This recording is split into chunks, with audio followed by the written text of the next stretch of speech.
네, 오늘은 이 느헤미야의 기도라는 제목을 가지고 함께 말씀을 나눌 때 하나님의 놀라우신 은혜가 있기를 소망합니다. 먼저 오늘 이 느헤미야가 굉장히 1절에 보니까 슬퍼하며 또한 4절에 보니까 금식까지 하면서 이제 기도한 모습들을 보이게 됩니다. 왜 느헤미야는 이렇게 기도하였을까? 오늘 이 느헤미야의 기도를 좀 살펴보고 우리가 어떻게 기도해야 될지 좀 알아보는 시간이 되길 소망합니다. 먼저 느헤미야가 이렇게 기도하게 된 이유가 있습니다. 그는 왜 이렇게 수일 동안 울면서 통곡하며 기도하였을까요? 당시에 느헤미야는 11절을 보니까 그의 이 직함이 무엇이냐, 바로 술관원의 역할을 하고 있습니다. 이 술관원은 굉장히 높은 직위에 있는 직업인데 곧 페르시아 왕의 술관원이라는 중요한 직책을 맡고 있습니다. 곧 이 술관원은 왕과 직접 접촉도 할 수 있고, 그리고 왕의 후궁도 들어갈 수 있고, 그리고 막강한 영향력을 행사했으며 왕의 옥새도 보관하고 고위 관리 역할을 하고 있습니다. 그러니까 사실 이 느헤미야는 페르시아에 있어서 굉장히 중요한 역할을 하고 있다라는 거예요. 그런데 이때 하난이라는 사람과 또한 두어 사람이 오게 되죠. 그래서 아마 이들이 오게 된 이유는 이 예루살렘 종교 지도자들이 아마 페르시아로 보낸 것입니다. 왜냐하면 당시에 이 아닥사스다 조서를 통하여서 이제 유다인이 짓고 있는 이 예루살렘 성전을 짓지 못하게 하고, 그리고 이 성벽을 무너뜨리고, 그리고 강압적으로 무력으로 이제 막았기 때문입니다. 그러면서 무슨 일이 벌어지냐? 예루살렘에 있는 많은 사람들이 죽고 또한 사로잡히게 되는 일들이 벌어지게 됩니다. 그래서 이들이 와서 아마 이 페르시아 왕에게 이야기해서 우리들은 결백하다, 무지하다라는 것들을 주장하러 갔던 것으로 보이게 됩니다.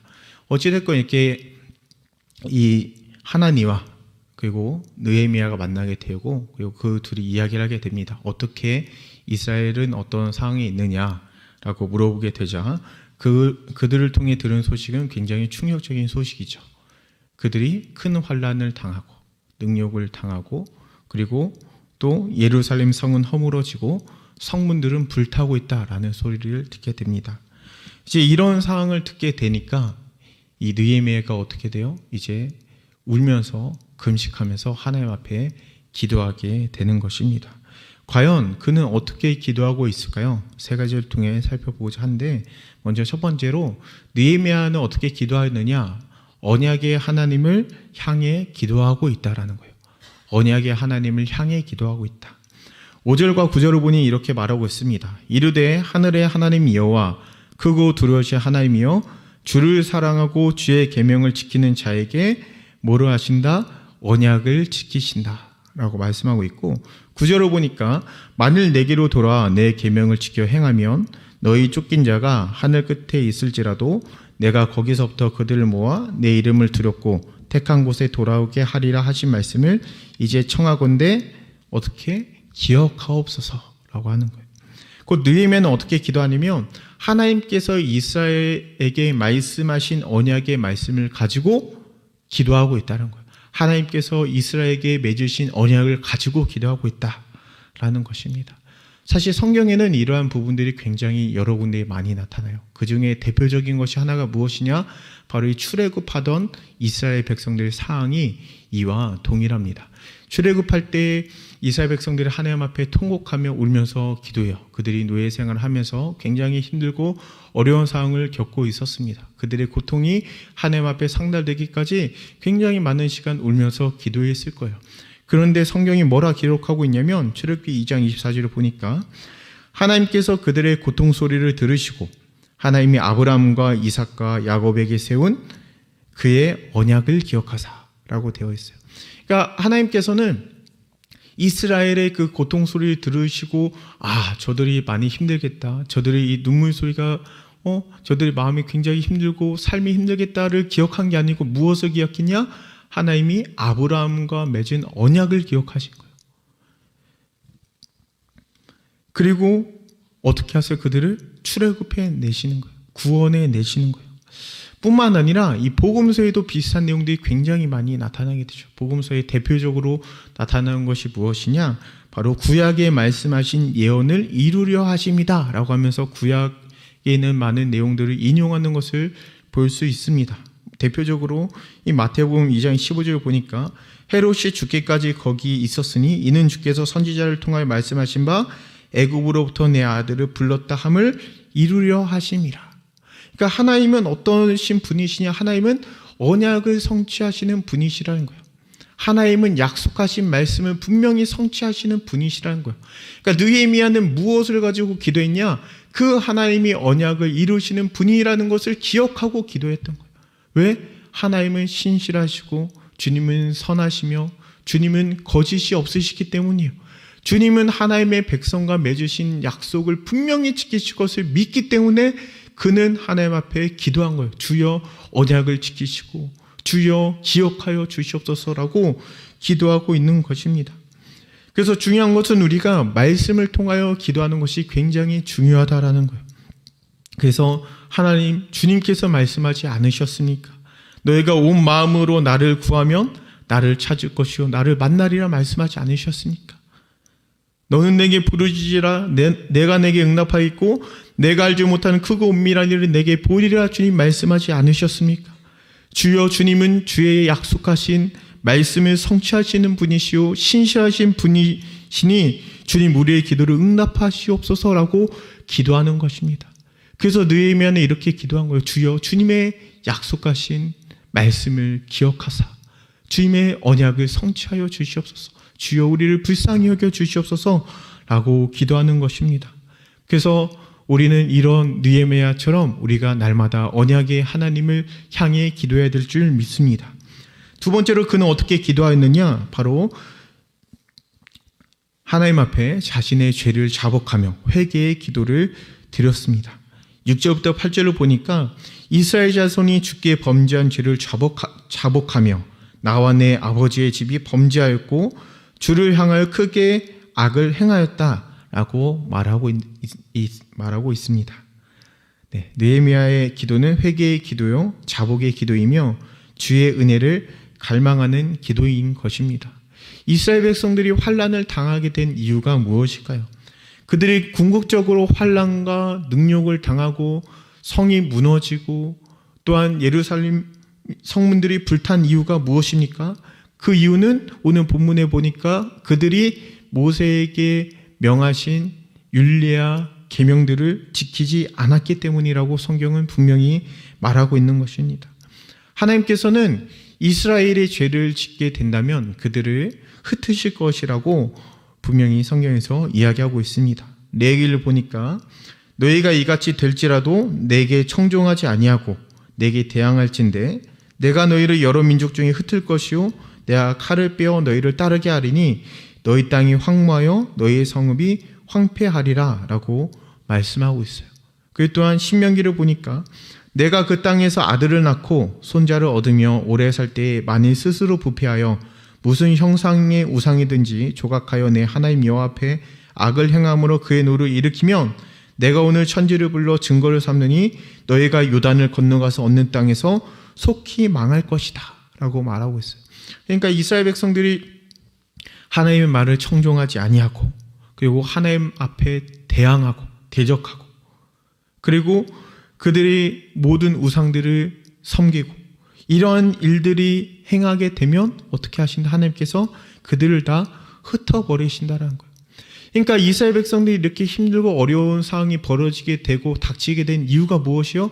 그들이 하나님의 말씀에 청종하지 않고 그들이 주의 명령과 율례와 법도를 따라 행하지 아니하고 그들이 결국적으로 더 나아가서 하나님을 대적하는 길까지 서게 되었기 때문에 주님께서 그들을 흩으셨다는 거예요. 그래서 느헤미야는 어떻게 기도하니? 하나님 앞에 회개하는 거예요. 주여, 우리를 불쌍히 여겨 주시옵시고 우리의 죄를 용서해 달라고 그는 기도하고 있는 것입니다. 그래서 우리는 어떻게 기도해야 되냐? 회개하며 기도해야 돼요. 우리의 죄를 주님 앞에 자복해야 돼요. 우리의 죄를 주님 앞에 고백하고 우리를 불쌍히 여겨달라고 주님 앞에 기도해야 되는 것입니다. 그렇다면 회개는 무엇일까요? 칼빈은 회개에 대해서 이렇게 말하고 있습니다. 회개란 하나님의 사역이요 하나님의 의에 하나님에게로 덧붙여짐이다. 그러면서 신구약 성경에 나타나는 회개는 돌아섬이요 마음의 변화라고 말하고 있습니다. 그러면서 곧 옛 마음을 제거하고 마음과 삶이 하나님께로 향한다라고 말하고 있습니다. 이것을 쉽게 이야기하자면 하나님에 의한 전인격적인 돌이킴이라는 거예요. 그래서 우리는 우리의 삶이 하나님 앞에 돌이켜야 돼요. 나의 마음의 중심이 어디를 향해 있는가? 진짜 내가 하나님을 사랑하고 있는가? 내가 진짜 다른 우상들을 섬기고 있지 않은가? 핑계를 대고 있지 않은가? 내가 진짜 주님을 향해 우리의 전 인격적인 삶이 주님을 바라보고 있는가? 나의 생각이 주님을 바라보고 나의 마음이 주님을 향하고 나의 행동이 주님을 향하고 있는가? 우리가 살펴보아야 된다라는 것입니다.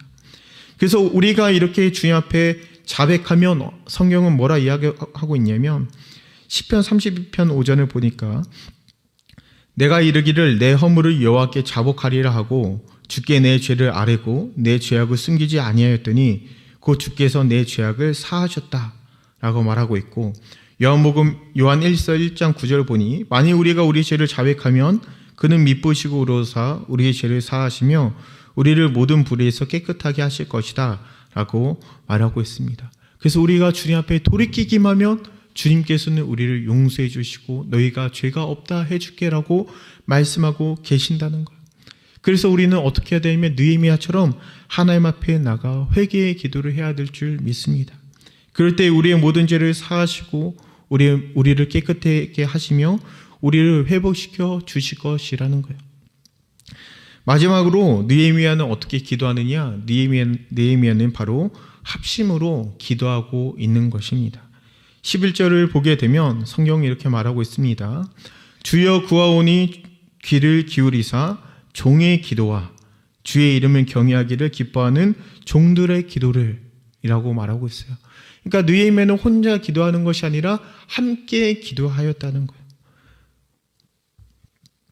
성경에 보니까 마태복음에 보면 너희 중에 두 사람이 땅에서 합심하여 무엇이든지 구하면 하늘에 계신 내 아버지께서 그들을 위하여 이루게 하시리라 라고 말하고 있고 로마서에 보면 너희 기도에 나와 같이 힘을 같이하여 나를 위하여 하나님께 빌어 라고 말하고 있어요.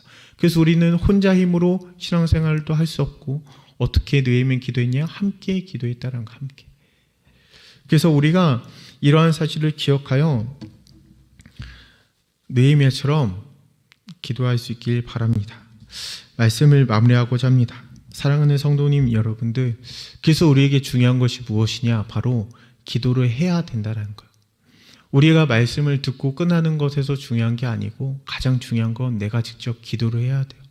오늘 그 설교하기 전에 이게 본문을 쭉 보면서 좀 마음에 좀 많이 쏠리는 말씀이 있었습니다. 바로 4절이에요.